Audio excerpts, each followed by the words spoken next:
Obrigado, Senhor, pelo teu vaso que é levantado em dias maus, diz a tua palavra, para nos oferecer a bondade do Senhor. Amém. E que ela sobrepuje, Pai, e nos faça perceber a diferença entre aqueles que servem o Senhor e aqueles que não servem.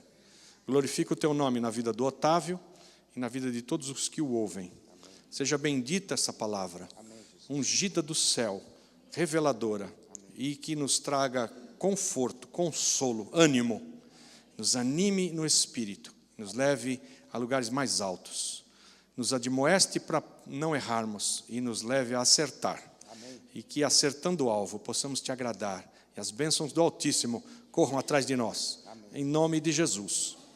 Amém. Amém. Glória a Deus. Bom dia, povo de Deus. Aleluia. Deus não é bom? Deus é bom. Glória a Deus. Queria compartilhar uma palavra que Deus tem falado no meu coração, pedir para o Vlad me ajudar lá. Nós vamos ler o Evangelho de João, capítulo 15. Tem tudo a ver com o que a gente está vivendo aqui. Tudo a ver. Até o versículo que a irmã leu faz parte da ministração hoje. Deus é bom, né? O Espírito de Deus é maravilhoso. Queria fazer mais uma oração em nome de Jesus. Senhor, nós somos gratos a Ti, Senhor, pela Tua bondade e pela Tua misericórdia. Somos gratos a Ti, Senhor, porque o Teu amor tem se manifestado nas nossas vidas. E o que nós queremos, Senhor, cada vez mais, é conseguir estar no centro da Tua vontade, no centro do Teu propósito. Nós, como indivíduos, individualmente estarmos no centro da Tua vontade. E nós, como corpo, andarmos, Pai, em comunhão e satisfazer, Senhor, aquilo que o Senhor espera da Sua noiva, da Sua igreja. Nos ajuda, Pai, cada vez mais a compreender os Teus mistérios. Em nome de Jesus nós oramos. Amém. Amém? Glória a Deus. Vamos ler esse texto até o versículo de número 8. Diz assim a palavra de Deus lá em João 15. Eu sou a videira verdadeira e meu Pai é o agricultor. Todo ramo que, estando em mim, não dá fruto, ele corta. E todo que dá fruto, ele poda, para que dê mais fruto ainda. Vocês já estão limpos pela palavra que lhes tenho falado. Permaneçam em mim, e eu permanecerei em vocês. Nenhum ramo pode dar fruto por si mesmo, se não permanecer na videira. Vocês também não podem dar fruto, se não permanecerem em mim. Eu sou a videira, vocês são os ramos. Se alguém permanecer em mim e eu nele, esse dará muito fruto, pois sem mim vocês não podem fazer coisa alguma. Se alguém não permanecer em mim, será como o ramo que é jogado fora e seca. Tais ramos são apanhados, lançados ao fogo e queimados. Se vocês permanecerem em mim e as minhas palavras permanecerem em vocês, pedirão o que quiserem e lhes será concedido. Meu Pai é glorificado pelo fato de vocês darem muito fruto e assim serão meus discípulos. Até aí, Vlad. Que tremenda palavra. Glória a Deus. Deus, eu costumo ministrar nos meninos lá embaixo, na estalagem, que todos nós precisamos entender duas coisas nessa vida. Quem é Deus e quem nós somos em Deus. Se a gente entender essas duas coisas, as coisas começam a ficar mais claras, os objetivos da nossa vida começam a ficar mais clara. Então nós precisamos entender quem é Deus e quem somos nós. E quando Jesus está falando sobre essa questão de nós estarmos ligados na videira verdadeira, para que a gente possa dar fruto. E o interessante é que nessa palavra diz que nisto é glorificado o Pai, se a gente der fruto. A gente, por vezes, eu acho que quanto mais tempo a gente vive no Evangelho, a gente corre alguns riscos de desviar desse projeto básico de Deus, que simplesmente nós temos que dar frutos. E dar frutos pelo simples fato de nós estarmos conectados com a videira verdadeira. A videira, a árvore, vamos chamar assim, a árvore, os galhos, ela não se preocupa em dar fruto. Ela não levanta de manhã com uma preocupação de dar fruto.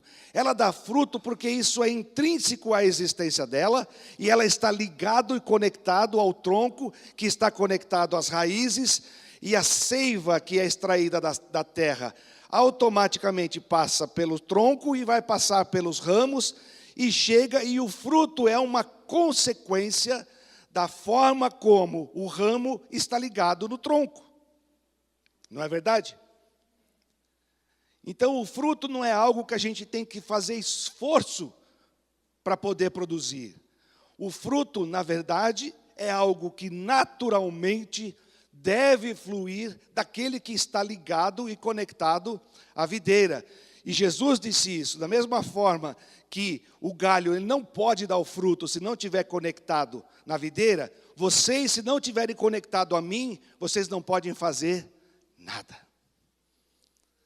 Então, por nós mesmos, né, como o apóstolo disse, né, maldito o homem que confia no homem. É exatamente esse entendimento que eu tenho. Não é questão de confiar nos outros, é confiar em a gente mesmo.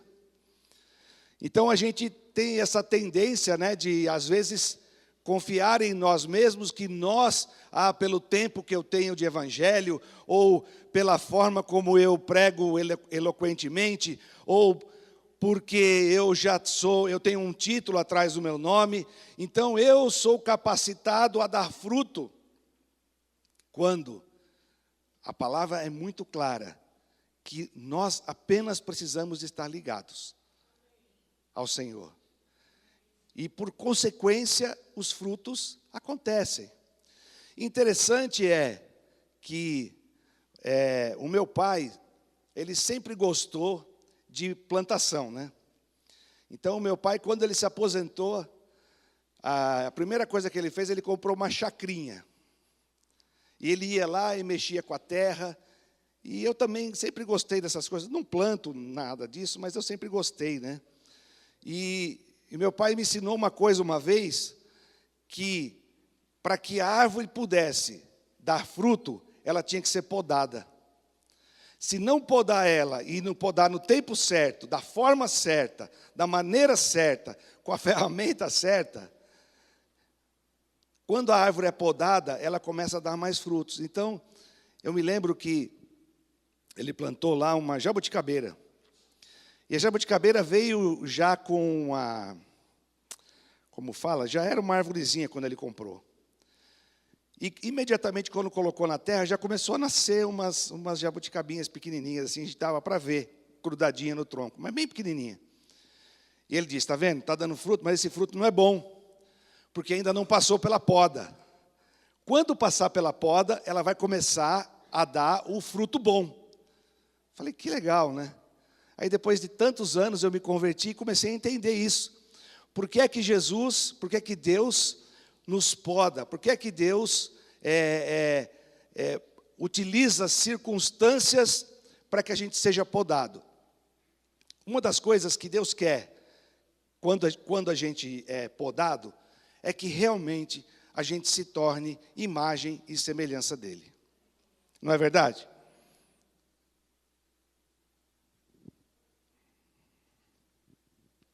Olha só, eu gosto muito desse versículo aqui, eu acho que eu já falei aqui mais do que uma vez, eu sou mais ou menos que nem o Ricardo que fala de Romanos 12, 2, né? O Ricardo, toda a pregação dele fala de Romanos 12, 2, mas eu não consigo deixar de falar desse texto de Malaquias 3, que ele...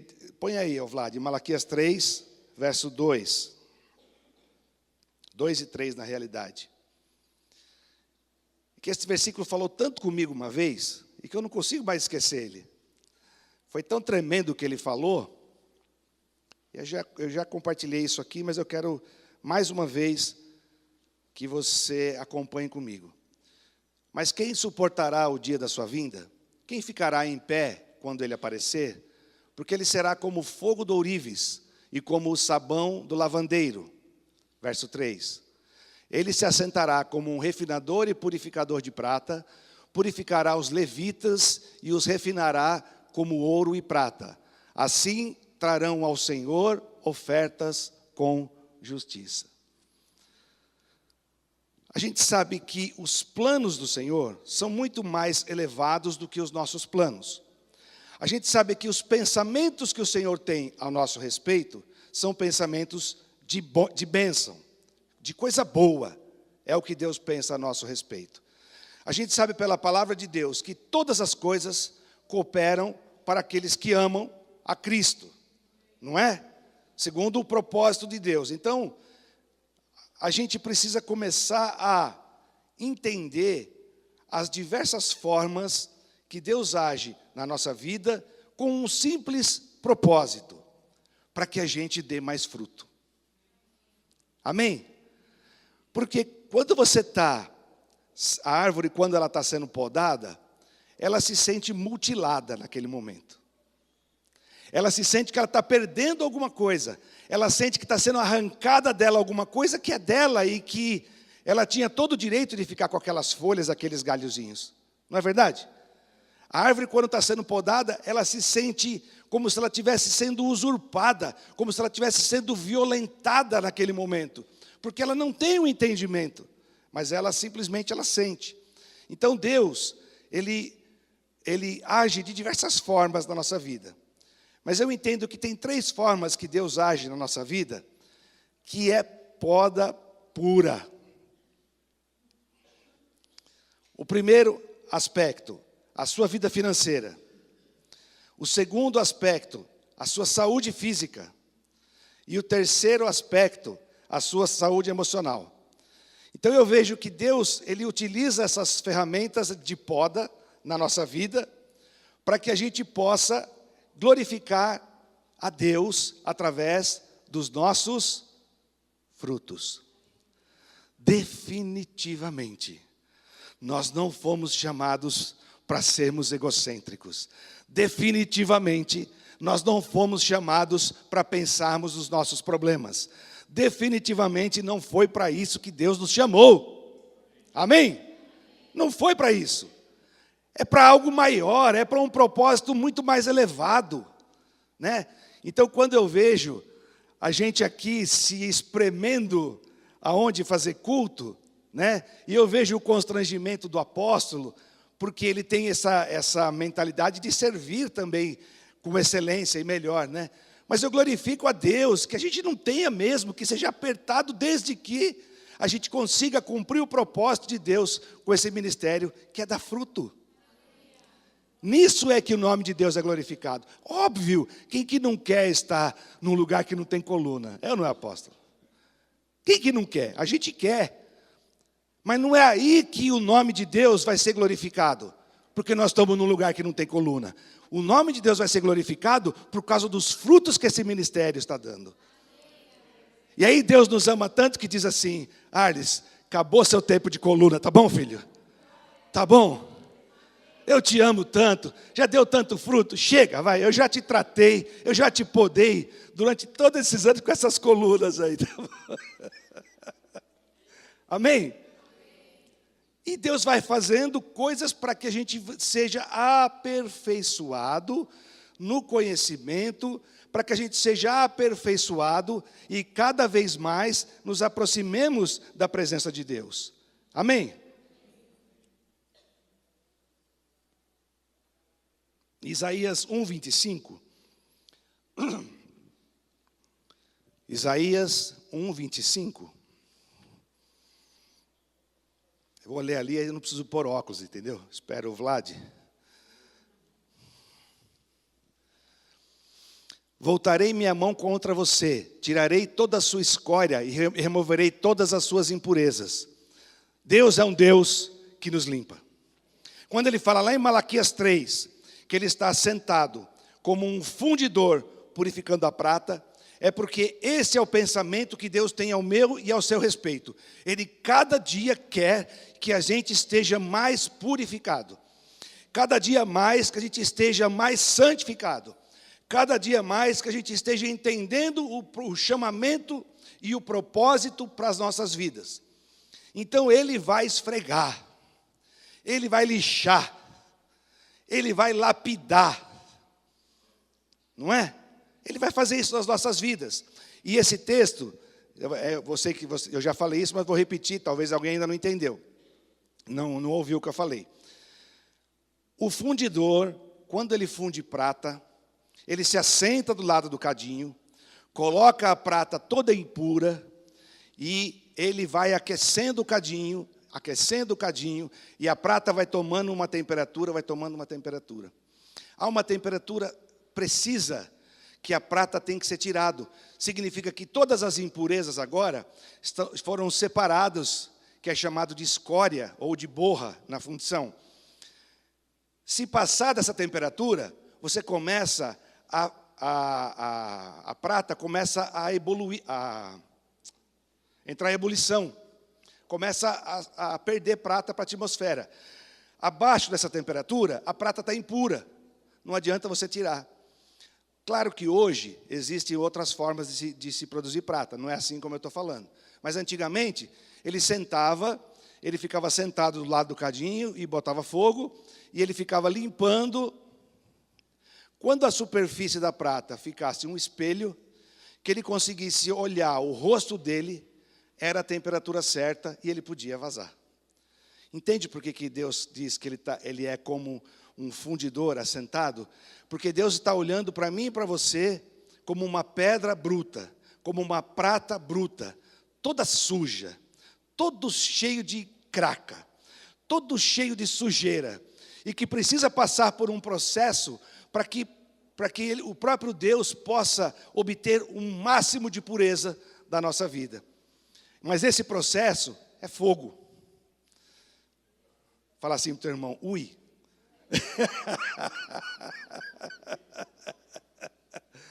Ui, porque o fogo, ele é quente, né? Fogo é quente. Aliás, se você tiver meio desviadão aí, eu vou te levar para conhecer uma fundição de aço, tá? Se você ver uma fundição de aço, você vai se converter de novo, porque o inferno não é nada perto daquilo. Uma fundição de aço é um pedacinho do inferno. Ou um negócio quente. A última vez que eu estava lá, eu estava com uma caneta no bolso, assim, eu cheguei perto para ver um negócio no forno, quando eu olhei, a caneta derreteu no meu bolso, assim. Calor infernal, mesmo com as roupas de proteção. Então, o calor, ele é uma forma de tratar e purificar as coisas. Então, Deus, ele está sentado e está olhando. Quando ele olha e ainda não vê o reflexo dele na sua vida, ele diz assim, você está confiando muito no homem ainda. Fogo nele. Mais fogo. Ui. Eu estou no ui ainda. Mais fogo nele. E aí aquele negócio, quando Deus olha e vê que agora não está mais enxergando você, mas está enxergando o próprio rosto de Deus em você, ele diz, opa, agora está começando a ficar bom esse negócio. Agora ele está começando a ficar puro, para que ele possa produzir os frutos dignos para glorificar o meu nome. Aleluia! Aleluia! Então, querido, você está sendo podado aí? Eu estou. Você está recebendo um fogo aí no traseiro? Eu estou. Mas eu sei que Deus está construindo algo, eu sei que Deus está purificando alguma coisa, eu sei que Deus está me ama e quer que eu chegue no ponto que Ele deseja. Não é? É interessante que a Bíblia diz que o pai que não corrige o filho é bastardo, se sente bastardo. Né? Agora, o pai corrige o filho que ama. E diz, filho, você ainda não está no propósito, eu quero que você entre dentro de um propósito. Então, há uma purificação de Deus sobre as nossas vidas. E isso, durante muito tempo, às vezes você pode pensar assim, mas isso aí é brecha na sua vida, mas isso aí você está em pecado, mas isso aí... Tudo bem, você pode ter brecha na sua vida, tudo bem, você pode até ter pecado, mas não vai te isentar de passar pela poda e pelo tratamento de Deus. Se está em pecado, se conserta, se está em brecha, tapa as brechas. Mas não vai te garantir que você não vai passar por um processo de purificação, porque nós precisamos passar por esse processo. Nós precisamos, como pessoa, evoluir. Nós precisamos, como pessoa, como servos de Deus, crescer para entender o propósito dele, que é muito maior nas nossas vidas do que aquilo que a gente pensa. Porque a gente tem uma tendência, fala aí, será que sou só eu? De pensar nos meus problemas, nas minhas dificuldades, de pensar naquilo que eu estou passando. A gente tem essas tendências, né? E Deus está querendo mostrar algo muito maior para nós. Definitivamente, o nome de Deus é glorificado quando a gente dá fruto. E o fruto é isso. O fruto é você entender o teu chamado, se disponibilizar para Deus, daquilo que Ele te chama, porque Ele te capacita. Você simplesmente vai ser uma planta, um galho conectado na seiva, e deixa a seiva vir fazer. Deixa Ele fazer na sua vida. Então, o que a gente precisa fazer? A gente precisa ser podado, porque às vezes a seiva não está chegando até a gente. Às vezes a seiva não está chegando na integridade ou da forma como Deus quer que chegue em nós. Então, nós precisamos ser tratados nisso, para que a gente possa dar fruto. E fruto, Deus ama pessoas, Deus não ama prédios, Deus não ama organizações, Deus ama pessoas. Então, o fruto que Deus está falando são pessoas. O fruto que Deus está falando é cuidar do órfão. O fruto que Deus está falando é cuidar da viúva. O fruto que Deus está falando é cuidar do estrangeiro. O fruto que Deus está falando é você ser um canal de bênção e levar pessoas ao conhecimento da vida eterna, porque as pessoas estão destinadas à morte. Esse é o fruto que vale mais do que tudo. Deus diz que uma alma vale mais do que o mundo. Então a gente cumpre o propósito, sim. Temos que cuidar dos órfãos, vamos cuidar dos órfãos. Temos que cuidar das viúvas, vamos cuidar das viúvas. Mas a gente precisa saber que o fruto que verdadeiro que Deus quer é que essas pessoas cheguem ao pleno conhecimento da verdade. Chegam a entender que há uma vida espiritual, que nós somos um espírito e que nós precisamos parar de viver agora como carnes. Nós precisamos parar de viver agora como almas. Nós precisamos viver como espírito que somos. E as pessoas precisam conhecer e saber a verdade. E para você levar essa verdade para as pessoas, você tem que entender que você tem que estar conectado da onde vem toda a verdade, que é Jesus Cristo. E deixar fluir sobre a sua vida. Deixar fluir. Amém? Glória a Deus.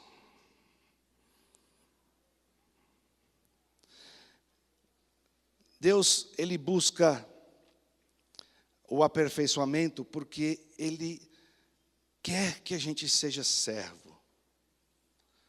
Quando os discípulos estavam à mesa, discutindo quem seria o primeiro no reino, quem que estaria à sua direita, quem que estaria à sua esquerda, quem que é o bambambam aqui entre nós, afinal de contas você nunca falou quem é o melhor, quem é o pior, né? Às vezes a gente tem vontade de chegar para o Arles e falar, né, Arles, você aí, quem que é o bom, quem não é, quem é isso, quem é aquilo, porque o nosso ego precisa disso. E eles não eram diferentes. E aí Jesus, como sempre, mata a pau, dá uma paulada e diz assim, aquele que quiser ser o primeiro é aquele que serve. E como é difícil servir. Servir do jeito que Deus quer que a gente sirva. Porque às vezes você acha que servir Deus é só você vir aqui, por exemplo, e preparar um café. É uma forma de servir. E precisa de pessoas que preparem café. E glória a Deus pelas pessoas que preparam café aqui, porque eu tomo toda vez que eu venho. E é muito bom o café, né? Mas o serviço que Deus está exigindo de nós é um serviço muito maior, que é o serviço de que nós precisamos agora compreender que nós fazemos parte de um corpo e que as pessoas que estão do nosso lado precisam de mim como eu preciso dela. O servir é você estar do lado de uma pessoa e você não se considerar superior àquela pessoa, mas você se considerar ela superior a você mesmo. O servir é você se importar com as pessoas em amor. O servir é você, talvez, ter que sair do conforto da tua casa, talvez ter que sair daquilo que muitas vezes a gente é o nosso porto seguro, que é você estar cansado e quer ir ficar em casa, não quer sair de lá, é você abrir mão disso em prol de outras vidas, em prol de uma outra dificuldade. Então Deus procura vasos para ser cheios. Porque a característica do vaso de barro, o que é? O vaso não vale nada. O que vale é aquilo que está dentro do vaso. Não é? Por isso que Deus diz assim, por isso, vocês não têm que se embriagar de vinho, mas enchei-vos do Espírito. O vinho pode ser bom, tem um sabor agradável, pode ser ótimo. Mas agora Deus diz que para que a gente possa servir uns aos outros, não se embriague de vinho, se embriague do Espírito. Seja cheio do Espírito. Porque cheio do Espírito Santo, você vai estar conectado com a árvore e através do Espírito de Deus, as coisas vão ser reveladas na sua vida. Amém? Sabe como, eu creio que a maioria das pessoas sabe como que se faz vinho. Antigamente se fazia vinho pisando na uva. Aí eu fiquei pensando assim, por que pisar? Né? Coisa mais estranha, fala aí. Negócio que você vai tomar, alguém vai lá e pisa, né? E recentemente, algum tempo atrás aí, eu comecei a ler a respeito de por quê. Hoje, como é que faz um negócio? Né? Como é que, se não pisa, hoje como é que faz?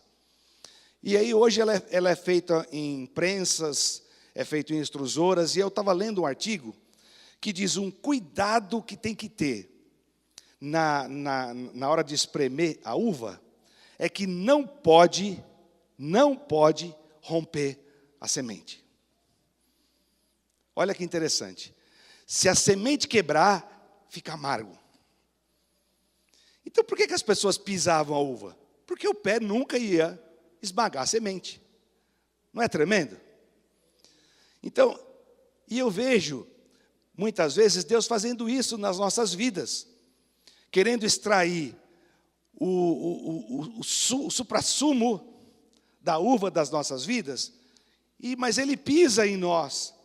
Só que Ele pisa com uma cautela para não esmagar a semente, para a gente não ficar amargo. Não é? A gente pode estar, como diz um amigo meu lá, um nordestino, aperreado. Mas amargo, não. Por quê? Porque a semente está preservada.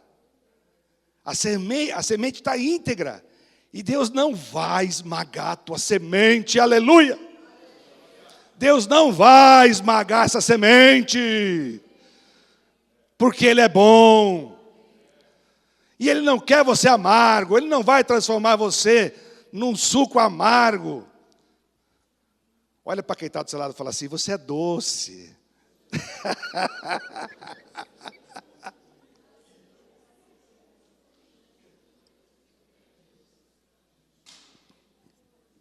Amém? Então, se você está sendo pisado por Deus, como uma uva, está sendo para extrair o teu melhor. Só que ele está com todo o cuidado para não te estragar, para não te azedar, para não te amargar, mas para que você consiga chegar num ponto de extrair o melhor de si em prol do ministério e colocar isso nas mãos de Deus. Amém, queridos? Nós não fomos chamados senão para outra coisa, para a gente amar o Senhor nosso Deus sobre todas as coisas e amar o próximo como a nós mesmos. Para isso que a gente foi chamado. Nisso que a gente é glorificado. Nisso que Deus é glorificado. Quando a gente entender esse propósito das nossas vidas. Então, queridos, é uma palavra curta, por aqui, que eu quero encerrar. Mas é uma palavra para que você entenda que não importa a situação que você possa estar passando, não importa o quão pisado você possa estar se sentindo nesse momento, mas eu quero que você entenda que Deus está fazendo isso porque Ele vai preservar a semente.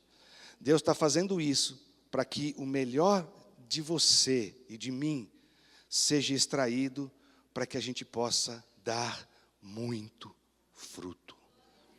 Muito fruto. Muito fruto. Amém? Quando Jó estava com um problema, a Bíblia diz que a sorte de Jó começou a mudar quando ele orou pelos seus amigos. Então, eu costumo dizer isso no grupo de empreendedores aqui, né?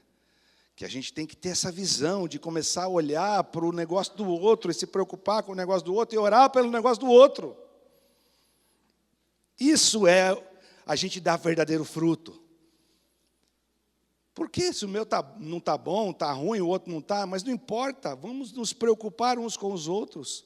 Vamos dedicar tempo em oração, tempo em a gente conversar. Né? Nessa terça-feira aqui foi muito legal. A gente talvez tinha umas 8, 10 pessoas. Né? Por aí, não sei direito quantas tinham. Né? Por aí. Mas a gente teve uma conversa muito legal. A gente fez uma rodinha aqui. Foi muito legal a gente poder compartilhar as dificuldades. E eu compartilhei as minhas dificuldades, porque a gente não é melhor do que ninguém. Todo mundo tem dificuldade, todo mundo tem problemas. Não é? Só que esses problemas não podem ser a razão da comunhão e da minha alegria que eu tenho no Senhor. Tem hora que é difícil, o apóstolo Ars sabe. Às vezes eu mando um WhatsApp para ele e falei, cara, está difícil, meu. Sabe, tem hora que fica difícil. Tem hora que o negócio pega. Não é fácil. Não é uma coisa teórica que pode se dizer, poética.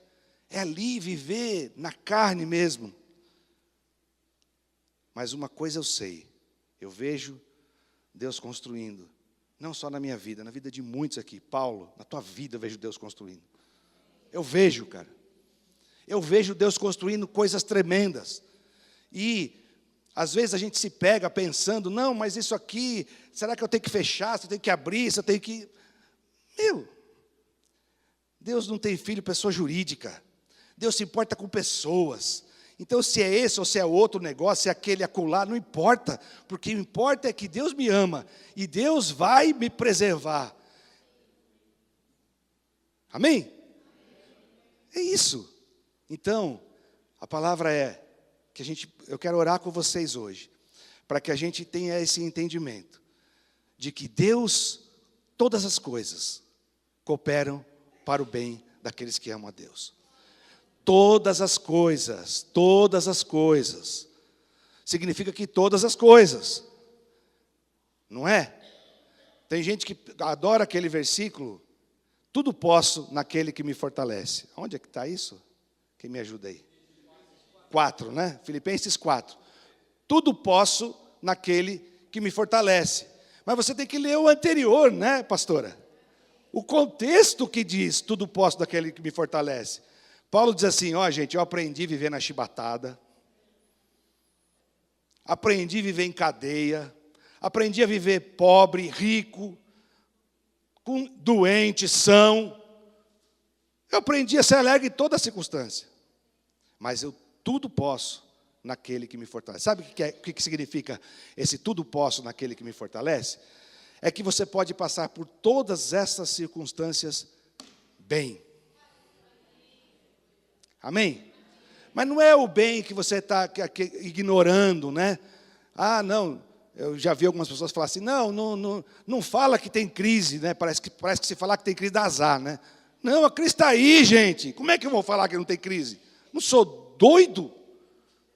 A crise está aí, não é? Mas a crise não pode entrar dentro da minha vida. A crise não pode entrar dentro do meu relacionamento com Deus. Mas está aí, ela existe, ela é real. Não é? Então, apesar que eu fico com o Nicolau, né, apóstolo? O Nicolau diz assim, eu aprendi a viver na riqueza e na pobreza. Me adaptei melhor na riqueza. Tudo bem, eu fico igual o Nicolau, eu fico nessa. Não é? Todo mundo disse amém agora, né? Eu também me adaptei melhor, né? Tudo bem. Mas o que eu quero dizer é que, em qualquer circunstância, a gente pode todas as coisas. Amém? Vamos colocar em pé, vamos orar em nome de Jesus.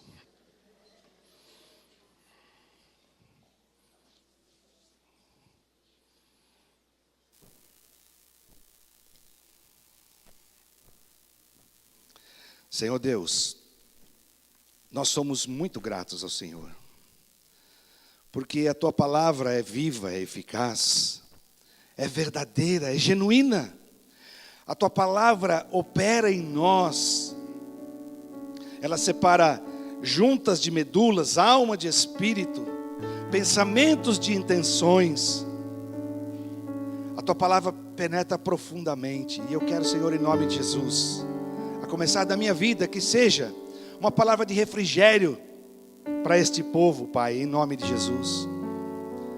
Uma palavra de que, sim, nós estamos no caminho certo. Sim, todas as coisas estão debaixo do seu controle, Senhor. Nada acontece às escondidas que o Senhor não possa saber. O Senhor está no controle de todas as coisas, porque o Senhor é soberano sobre todas as coisas. Em nome de Jesus, Senhor, eu clamo a Ti, que pelo Teu Espírito doce, companheiro, conselheiro, consolador, o Senhor, ó Pai, visite cada um de nós, nos momentos em que as lutas parecem difíceis, nos momentos em que parece que nós estamos sós, nos momentos em que parece que o Senhor se esqueceu de nós. Eu sei, Pai, que já aconteceu isso comigo, e eu creio que já com outras pessoas, mas que neste momento o Teu Espírito doce e consolador nos guarde, nos console, nos livre de pecar contra Ti, nos livre de murmurar, e pelo contrário, nos incentive, Senhor, a ter uma vida melhor, uma vida digna, uma vida que glorifique o Teu nome, de se preocupar com as pessoas, de dar o passo, de sair, de fazer. Que o Senhor nos ajude, que o Senhor nos ajude, Senhor, a que cada um aqui compreenda que ainda que estão por algum momento sendo espremido, o Senhor quer tirar o melhor de nós, e nós queremos glorificar e exaltar o Teu nome, e dizer, Senhor, que sem o Senhor nós não podemos fazer nada, porque a seiva verdadeira vem de Ti, Senhor, vem de Ti, Senhor. Sem Ti nós não somos nada, não podemos fazer nada. E o que nós queremos, Senhor, a cada dia mais, é estarmos conectados contigo, Senhor, e ouvir a Tua voz, doce voz, falar com cada um de nós. Eu abençoo este povo, Pai, em nome do Pai, do Filho e do Espírito Santo, e que a Tua infinita graça e misericórdia, Pai, o Teu socorro, porque o teu socorro, o nosso socorro vem de ti, Senhor. Só vem de ti, que o teu socorro alcance este povo e incentive, prospere a continuar, porque nós estamos no caminho certo, Senhor. Eu sinto que o Senhor está construindo algo tremendo nas nossas vidas, neste ministério, na igreja local, nesta nação brasileira. Eu vejo que o Senhor está construindo, edificando algo tremendo. E nós, Pai, te agradecemos, porque Tu és fiel. Tu és fiel, Senhor, e recebe a adoração de lábios que confessam o Teu nome, Senhor. Nós queremos declarar que nós não nos prostramos ante a deuses estranhos. Nós não temos amor ao dinheiro. Nós não nos prostramos ante a Mamon. Nós não temos, Senhor, idolatria por nenhum outro ídolo. Nós queremos sim adorar ao Senhor, o único Deus vivo e verdadeiro. Santo, santo, santo. O Senhor seja exaltado sobre todo nome. E recebe, Senhor, a nossa adoração, em nome de Jesus. Amém. Aplauda o Senhor como sinal de adoração a Ele.